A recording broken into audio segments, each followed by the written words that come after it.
Di saat aku menggenggam tasbihku dan kamu menggenggam salibmu. Di saat aku beribadah ke Istiqlal, namun engkau ke katedral.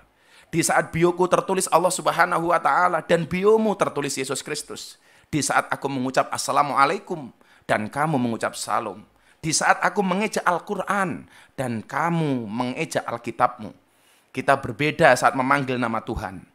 Tentang aku yang menengadakan tangan dan kau yang melipatkan tangan saat berdoa. Aku, kamu, kita. Bukan Istiqlal dan katedral yang ditakdirkan berdiri berhadapan dengan perbedaan namun tetap harmonis. Andai saja mereka memiliki nyawa, apa tidak mungkin mereka saling mencintai dan menghormati antara satu dan yang lainnya.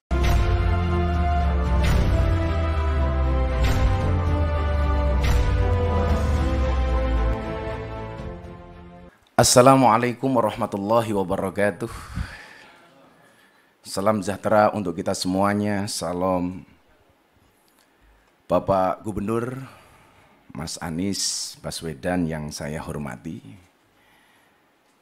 Sekjen PBNU, mentor saya, jajaran Forkombinda, dan terlebih kepada sahabat saya, pendeta muda, Bro Johan Sunarto.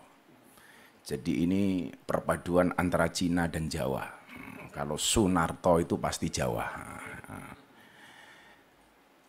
Serta semua jemaat yang hadir yang berbahagia. Saya ditakdirkan oleh Allah untuk menjadi seseorang yang benar-benar harus memahami makna kebinekaan. Pondok pesantren saya ditakdirkan oleh Allah berada di lingkungan teman-teman Nasrani. 60% tetangga saya adalah Katolik. Selatan rumah saya rumah pendeta, utara saya kuburan. Dan alhamdulillah seumur hidup saya tidak pernah bertengkar dengan tetangga utara saya. Saat itu saya memahami bahwa Indonesia ini adalah rumah besar. Di dalam rumah besar yang namanya Indonesia ini terdapat 6 kamar. Ada kamar Islam, kamar Kristen, Katolik, Hindu, Buddha, dan Konghucu. Saya meyakini selama orang Indonesia kembali ke kamarnya masing-masing, maka tidak akan pernah terjadi masalah. Yang menjadi masalah adalah ketika kembali ke kamarnya orang lain, tidur di kamarnya orang lain, ngiler bahkan ngompol di kamarnya orang lain.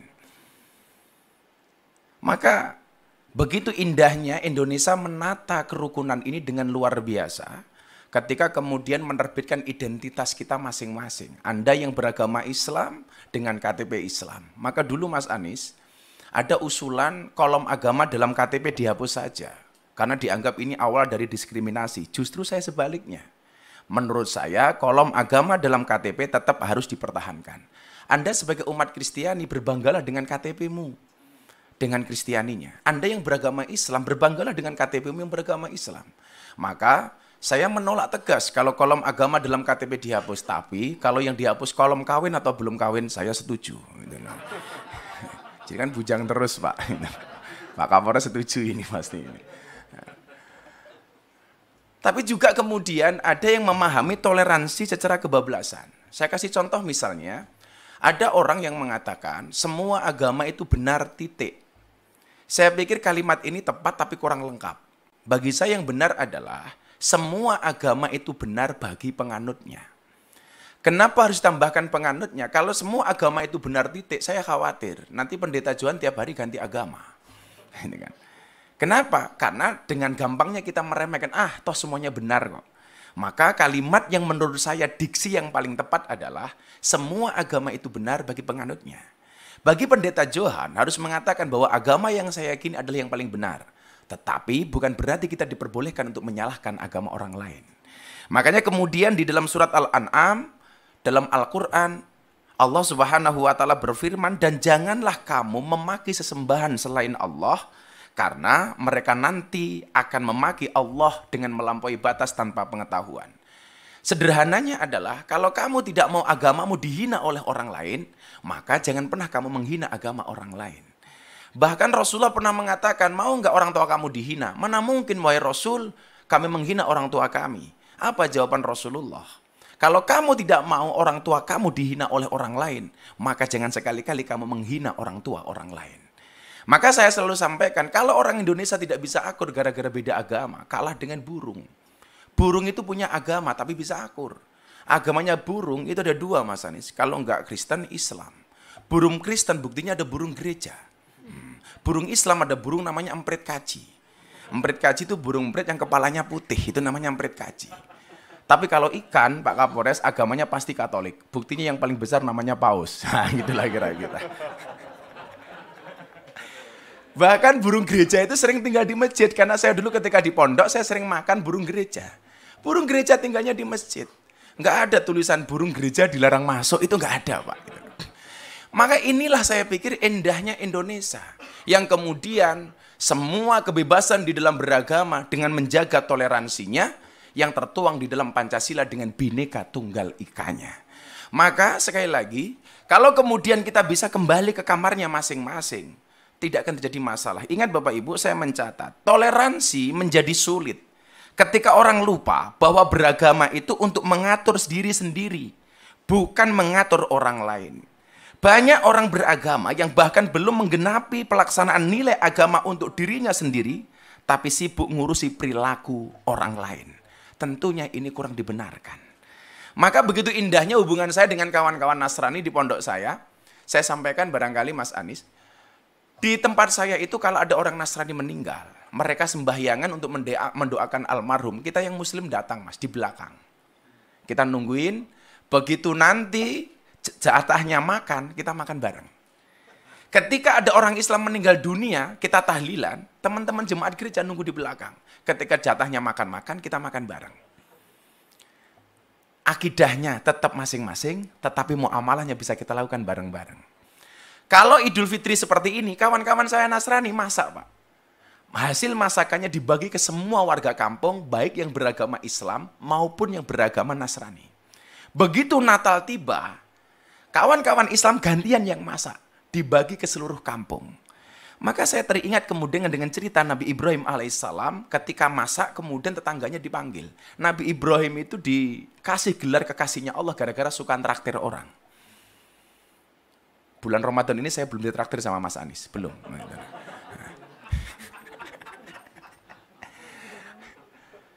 Nah, ketika makanan itu sudah ready sedia, Nabi Ibrahim memanggil seluruh tetangganya. Lucunya saat itu Nabi Ibrahim, ketika orang itu mau makan, ditanya dulu. Kamu nyembah siapa? Sesembahan kita sama Ibrahim, yuk kamu makan. Kamu nyembah siapa? Sesembahan kita sama Ibrahim, yuk kita makan. Sampai satu ketika, ada miss. Nabi Ibrahim bertanya, kamu nyembah siapa? Sorry Ibrahim, sesembahan kita beda. Aku menyembah yang lain, kamu menyembah Tuhanmu. Jawaban Ibrahim saat itu adalah, sorry kamu gak usah makan dulu. Kenapa? Sesembahan kita beda. Saat itu kemudian Nabi Ibrahim langsung ditegur oleh Allah. Ibrahim, kenapa dia gak dikasih makan? Tuhan, sesembahan dia beda dengan sesembahanku. Apa jawaban Allah saat itu? Ibrahim, orang yang nyembah aku dan tidak nyembah aku, semuanya adalah hambaku. Yang nyembah aku kasih rizki. Yang tidak menyembah aku kasih rizki. Lah kamu loh Ibrahim, ngasih makan sekali kok kebanyakan syarat. Akhirnya orang itu dipanggil oleh Ibrahim, kemudian dikasih makan. Begitu indahnya kemudian Tuhan mengajarkan kepada kita kepada toleransi. Maka kemudian konsepnya adalah, dalam bahasa agama Islam, famang sya'afal yu'min, famang sya'afal yakfur. Anda mau beriman, berimanlah. Enggak ya urusan kamu. Di dalam toleransi, sebagaimana ayat yang kita pahami, lakum dinukum waliyatin. Untukmu agamamu dan untukku agamaku. Pak Johan, satu saat Anda datang ke pondok saya. Kalau saya pengajian di pondok, Pak, yang datang 10.000 sampai 15.000. Itu artinya apa? Saya harus menyiapkan konsumsi 15.000 untuk jamaah. Dan bapak-bapak jemaat tahu, siapakah yang membantu istri saya untuk masak? Kawan-kawan Nasrani. Siapakah yang bantu parkir? Muda-mudi Katolik. Maka kemudian banyak pejabat yang datang ke tempat saya, kecuali satu, Mas Anies, kepending waktu itu. Maka yang lucu adalah ketika teman saya pendeta di Jogja, Gus, di depan pondok ada kolam ya? Ada bro, kenapa? Boleh nggak saya mancing? Oh boleh. Akhirnya pendeta datang ke pondok saya, mancing di kolam depan pondok saya. Begitu masuk ke kolam renang, ke sawah, Pendetanya bilang, Gus sorry, kaki saya korengan. Terus gimana bro? Pak pendeta gimana? Nggak boleh kena air, mbok tolong saya digendong. Akhirnya pendetanya saya gendong. Begitu saya gendong, pendetanya bilang, baru hari ini ada pendeta bisa naik haji. Wah, kan saya haji pak. Inilah. Akhirnya pendetanya saya lempar ke air. Biur, pendetanya protes. Gus, kenapa saya dilempar ke air? Sorry pendeta, baru hari ini ada pendeta dibaptis sama Pak Haji. Saya bilang gitu. Begitu indahnya Indonesia ketika kemudian kita saling menghormati. Saya meyakini akidah memang tidak bisa kita campur. Tetapi ketika persoalan kebangsaan, persoalan kenegaraan, kita punya visi yang sama. Dengan berideologikan Pancasila, inilah konsep yang dibuat oleh founding fathers kita. Barangkali untuk mengakhiri ini, Pak Gubernur, Pak Pendeta, dan semuanya, saya sampaikan, di saat aku menggenggam tasbihku, dan kamu menggenggam salibmu. Di saat aku beribadah ke Istiqlal, namun engkau ke katedral. Di saat bioku tertulis Allah Subhanahu wa taala dan biomu tertulis Yesus Kristus. Di saat aku mengucap assalamualaikum dan kamu mengucap salam. Di saat aku mengeja Al-Qur'an dan kamu mengeja Alkitabmu. Kita berbeda saat memanggil nama Tuhan. Tentang aku yang menengadakan tangan dan kau yang melipatkan tangan saat berdoa. Aku, kamu, kita. Bukan Istiqlal dan katedral yang ditakdirkan berdiri berhadapan dengan perbedaan namun tetap harmonis. Andai saja mereka memiliki nyawa, apa tidak mungkin mereka saling mencintai dan menghormati antara satu dan yang lainnya. Terima kasih. Salam. Assalamualaikum warahmatullahi wabarakatuh.